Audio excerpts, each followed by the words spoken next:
Om Namo Bhagavate Vasudevaya Namaha. This is one of the biggest chapter, the last one, Moksha Sannyasa Yoga. Two vast armies face each other across the plain of Kurukshetra. And in the center, Arjuna, the greatest archer alive, sits with his bow on his lap and one last question burning in his chest. Krishna, all my life I have heard two words used as if they mean the same thing. Sannyasa, Tyaga, renunciation, sacrifice.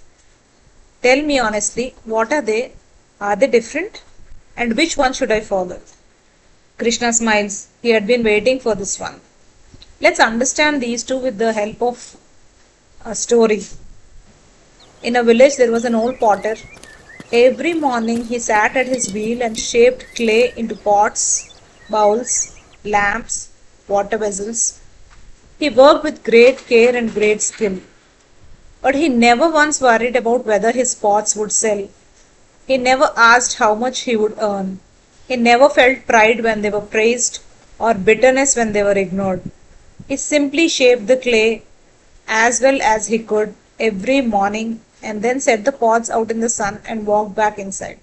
His young apprentice once asked him, Master, don't you care what happens to your work? The old man looked at him. I care about the work. I don't own the income. The pot is the wheels. The clay is the earth's. The skill is God's loan to me. What exactly would I be proud of? With this story, we can understand that sannyasa and renunciation are two different things. Sannyasa is leaving everything, but renunciation is leaving the outcome of whatever one is doing. Krishna says so many scholars think that not doing karma is renunciation, while some think giving up the result of karma is renunciation. Krishna says yajna, penance, and charity, you can't sacrifice them because they purify the wise man. Besides these, all other things are sacrificable. So when he says all others are sacrificable, there are three types of sacrifices: tamas, rajas, and sattva. Let's understand each sacrifice with the help of a story. Before I tell you the story, let's listen what exactly is each sacrifice. If one gives up the duties prescribed by the scriptures, it is tama sacrifice. If one considers all the deeds should be given up, it's a rajasic sacrifice. Sattva sacrifice is a sacrifice done by people who consider it their duty to perform the deeds as per the scriptures. One who treats every karma equally, whether they gain or lose, they are true ascetics. Let's get into the story. Rajan had run his cloth shop for 20 years. It was hard, honest work, long hours, difficult customers, constant anxiety of unpaid dues. One summer, after a particularly brutal season, he sat on the steps of his shop at dusk and made a decision. I'm done, he told his wife that night.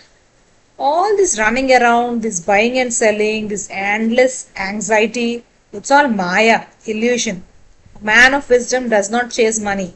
I'm renouncing it. His wife looked at him carefully. Renouncing it or running from it? He didn't answer.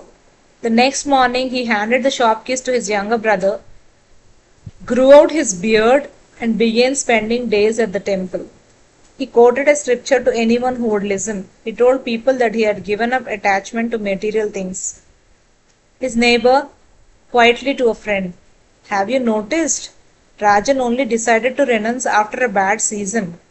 When the shop was doing well, there was no talk of Maya. Inside, Rajan was not at peace. He still checked through his brother how the shop was doing. He felt a sting of jealousy when it flourished under new management.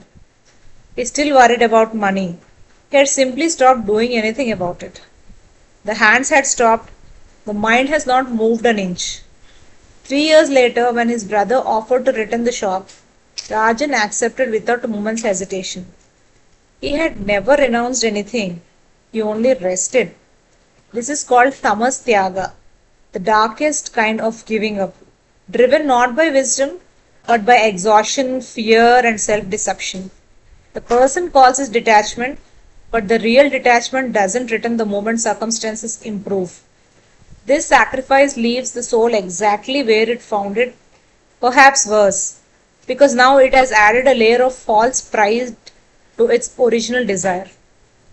That renunciation born of delusion, wherein one's prescribed duty is abandoned, that is declared to be mode of ignorance.